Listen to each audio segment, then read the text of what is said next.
What's going on, guys? My name is Matt, and while this might look like an ancient, slow computer from the outside, on the inside is actually a very capable gaming PC. See, recently I gave myself the challenge of putting together a budget sleeper PC with a few big goals. If you don't know, a sleeper PC is basically a computer that looks old and outdated from the outside, but has modern, powerful specs on the inside. This nomenclature is derived from sleeper cars, which also look slow from the outside but have souped up specs to make them go super fast. Normally, sleeper PCs have very high-end specs, but for this build, I wanted to take a different approach. I had three main goals going into this project. One, I wanted to assemble a sleeper PC that costs $500 or less all in.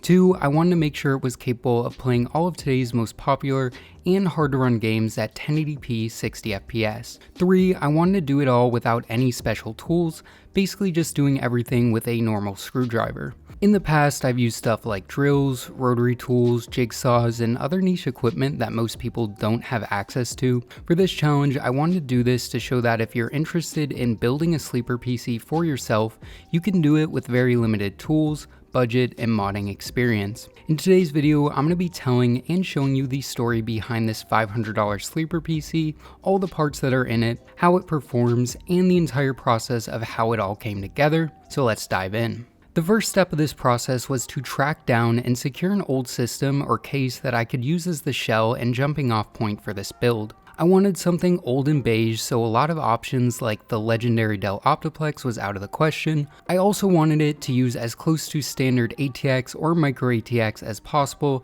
as again, I'm working with limited tools for this challenge. So something like this old Mac would also be out of the running. Eventually, I was able to score this IBM Aptiva desktop from a garage sale for only $10, and for this build it looked perfect. It had the classic beige exterior with a very standard micro ATX interior, and even had some nice features like a handle for carrying it around. This is a Windows 98 era PC that was actually a pretty popular option in the late 90s. For example, I found this article from 1998 titled "Why PC Buying is Like Oral Surgery," where the author documented his frustrations with trying to track down and purchase one of these exact systems, which retailed for $1,000 at the time. When I got it home, I opened it up and the condition was actually pretty good. Other than a healthy layer of dust and a missing foot, everything was there and nothing looked damaged. I decided to first pull out all the old parts to get a closer look at them and to isolate the case so I could start planning and picking the modern parts that would go in it. I started by unplugging some cables and removing this drive cage, which conveniently was toolless.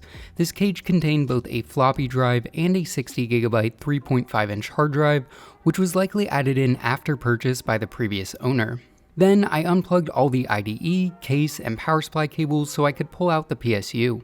This is an old API 100-watt unit, and thankfully it used a standard ATX design. Then came out the two network cards, one being a PCI Ethernet and the other being an AGP modem. Next, I removed a bunch of screws and struggled for a solid 5 minutes trying to remove the motherboard, but eventually got it out. This board contains a single-core AMD K6 CPU, which had speeds up to a blazing fast 300 MHz. This also contained two 128MB sticks of DDR RAM for a total of 256 MB, which I believe is the max this system supports. What's also interesting is the I/O has a built-in shield, and just looking at the port selection reminds us of the fact this is an almost 25-year-old system. Finally, I removed a few screws and took out this MSI 5¼ CD drive, which I had no idea MSI made disk drives in the past, and I also pulled out this dusty Quantum Bigfoot 6GB 5¼ hard drive. This was pretty cool for me as I've never had my hands on a 5¼ hard drive, and just seeing the sheer size and weight required to store only 6GB of data was super interesting.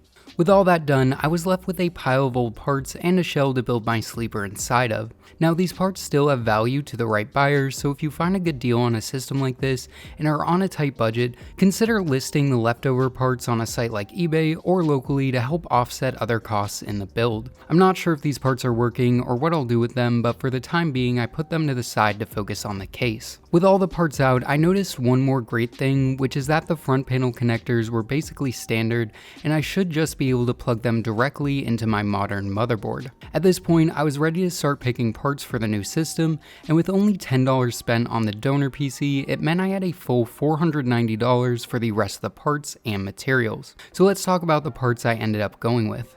Starting with the CPU, I actually decided to go with the Ryzen 5 5500. At about $100, this is offering pretty good value and performance.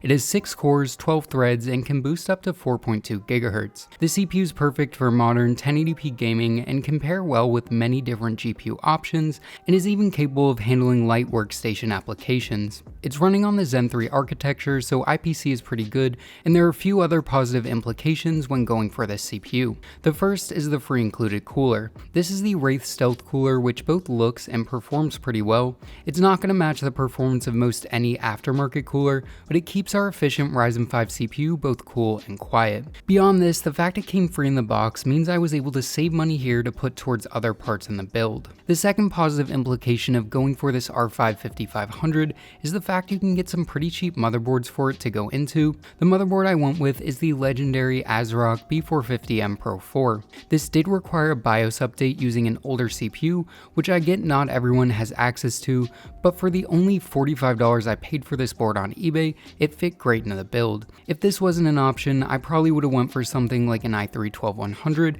and the cheapest compatible board I could find. The B450M Pro 4 offers a ton of features like 4 DIMM slots, multiple M.2 slots, good PCIe expansion, and a very solid backpanel I/O. Beyond this, the VRMs are surprisingly good, and the neutral color scheme is something that should fit well in most builds. All in all, this board worked great in this PC both spec and price-wise. Moving on to RAM, luckily DDR4 is pretty darn cheap right now. After looking at a few different options, I ended up going for this 2x8GB kit of ADATA XPG RAM running at 3200 MHz CL16. At only $40 from eBay, this was a solid find. 3200 MHz CL16 is perfect for a budget Ryzen build like this one, and because we have a dual stick kit, it means we will have dual channel operation for full performance. This also leaves 2 slots open in our motherboard for future expansion, which is also great. 16GB is adequate for modern 1080p gaming, and while 32GB would have been nice, it just wasn't possible in this budget. Moving on to storage, I went for a pretty standard offering of this 500GB Inland QN322. It's an NVMe SSD in the compact M.2 form factor, so installation takes seconds, and at only $30 you really can't beat the value. 500GB is a great starting point for a budget build like this one, as it gives you plenty of room for your OS, applications, and a modest sized games library. Moving on to the GPU, unfortunately prices seem to have been rising a bit on the budget side of things, but for $230 I was able to fit in this RX 6600 from Sapphire, but other than it having only 2 video outputs, it's exactly like any other 6600, having 8GB of video memory and very respectable 1080p gaming performance. I also like this card because it's relatively compact and wouldn't take up too much room in the case. This was one of the more difficult parts to decide on for me, so if you would have went for something different, let me know what you would have picked in the comments below. Finally, for the power supply, I knew I didn't need anything high wattage as the system was estimated to max out at about 290 watts. Because of this, I decided to throw in an EVGA 450BR that I picked up on sale a while ago for only $30. This is a 450 watt 80 plus bronze rated unit that's relatively reliable and fits well in a budget build like this one. And while it isn't modular, it has all black sleeve cables and I was able to hide away the excess ones easily. The only other part I used in this build was a single 120mm fan that I had on hand but valued it at $10 for the budget. So all in, these parts, including the donor PC, cost me $485, leaving about $15 for any miscellaneous expenses and materials. With all the parts in hand, I was ready to start putting this thing together. Before I began building, I wiped out all the dust inside of the case and popped off the front panel. I installed everything into the motherboard like the CPU, cooler, RAM, and SSD. Then in the case, I put in the I/O shield and removed the 2 PCIe covers. Next, I dropped in the motherboard, and for this and the rest of the parts, I used the original screws that came with the system as they worked fine and didn't cost me anything extra. After that, I routed in some of the power cables, then inserted and screwed in the power supply.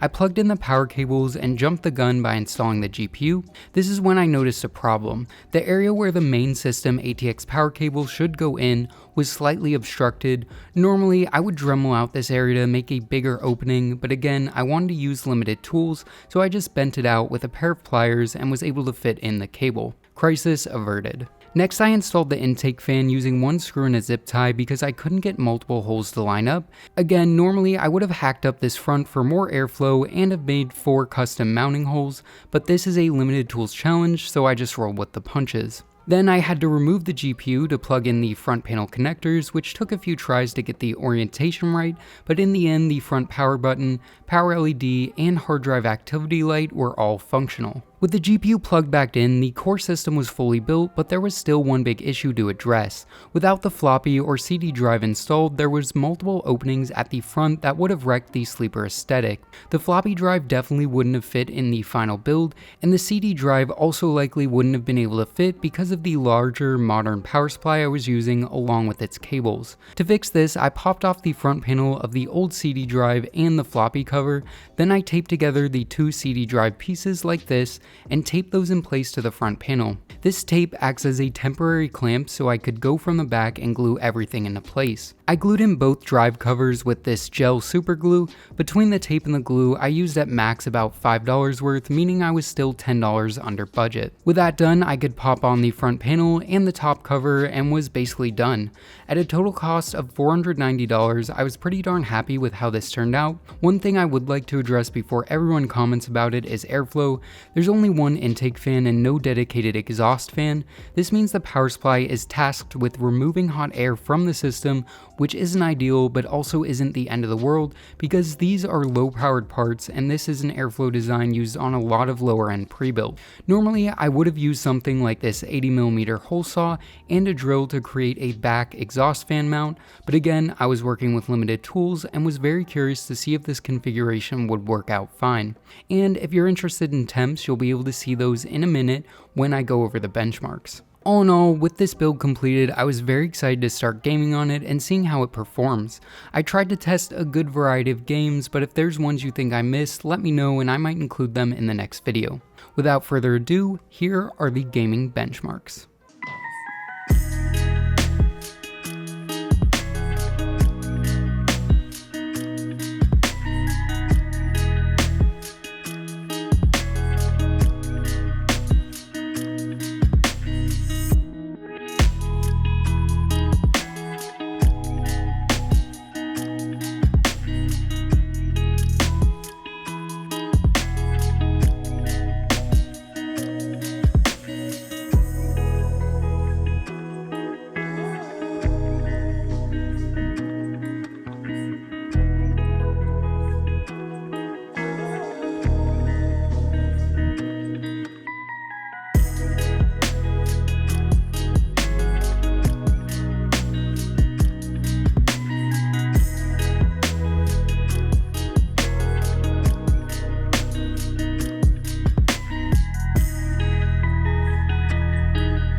As you guys can see, both performance and temps on this system were pretty darn good. It's able to play all the games at 1080p with a 60 plus FPS average, and in terms of temps, I never saw the CPU or GPU reach above the mid 70s, so we're all good there too. All in all, I'm pretty happy with what I was able to put together using only $500 and limited tools. Sure, this doesn't have any fancy mods, but it goes to show you that if you want a decent sleeper PC, it doesn't have to be expensive or super complicated. With that being said, I'm interested to hear what you guys think of this build and sleeper builds in general. So yeah guys, I think it's time to wrap this video up. If you guys enjoyed it, consider giving it a like and subscribing to the channel. Oh, and as always, this is Matt from Tech by Matt, signing out.